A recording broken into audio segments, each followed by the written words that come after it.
15 minutes after the top of the hour, many Democrats who spoke at last week's convention accused Republicans of waging a war on women. But Republican women would beg to differ. Under President Obama, I think women have suffered a little bit more. If you think about it, 5.7 million women are out of work.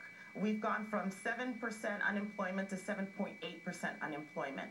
I would like federal government to let me keep a little bit of my own money so I can pay for my own contraceptives if I want to. I want more free choice, more liberties than anything else. And so I think that federal government trying to bring this so-called war on women, I think it's just a way to distract from the fact that they're not talking about their failed policies. Joining me now is U.S. Senate candidate from New York, Wendy Long. Good to see you. Good morning, Gretchen. Good morning. So are women voters concerned about the same issues as men when it comes to the economy, for example? Because a lot of people feel like at the DNC last week, one of the main messages was this whole contraception thing. And I found myself at some point feeling like that could be insulting to women, that they only think about one issue. It was amazing, as Peggy Noonan said, to look at the face of the party at the Democratic Convention and hear them talking about birth control, birth control, birth control.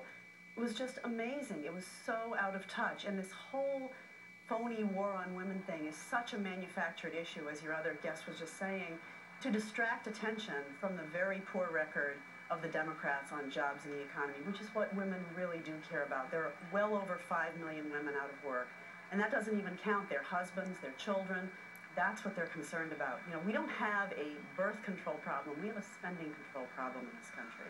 It's interesting how a message can gain so much steam, right? Because is it a way to just divert away, as Mia Love was saying, from the actual reality of where we sit today? Well, you know, I don't think it's really gaining steam with real women. As I travel around New York State campaigning for the U.S. Senate, I hear the women talking about the jobs, the economy, the incredible burden of regulation on their small businesses. I don't hear that many women saying, I think somebody else should be paying for my birth control pills. Let's take a look at the unemployment rate. Since January of 2009, unemployment, 0.8% increase, 692,000 more unemployed, median weekly earnings.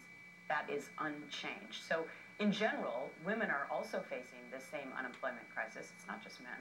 Right? Absolutely. I mean, we have almost 1 million more women unemployed now than when my opponent, Kirsten Gillibrand, took office in the Senate and President Obama came into office. Let's take a look at how President Obama, though, and Mitt Romney are doing with regard to the female vote. So right now, President Obama has a 6-point lead over Mitt Romney. Of course, in the last election over John McCain, he single-handedly, did very well with women. What does Mitt Romney need to do to try and get more female voters on his side? I think he's doing exactly the right thing. He's addressing himself to the serious problems facing our economy. He's addressing himself to job creation. That's what women want to hear about. They don't want to hear who's going to be paying for my birth control pills. They can pay for them if they have jobs, if this economy is moving. That's the real issue of concern to them. All right. Wendy Long is running for U.S. Senate, a Republican in the state of New York. Thanks for your time this morning. Thanks, Gretchen. Coming up on Fox and Friends, hey, what's he doing here? Sir Sean Connery gate crashing a U.S. Open press conference? I'll tell you about that. Then the president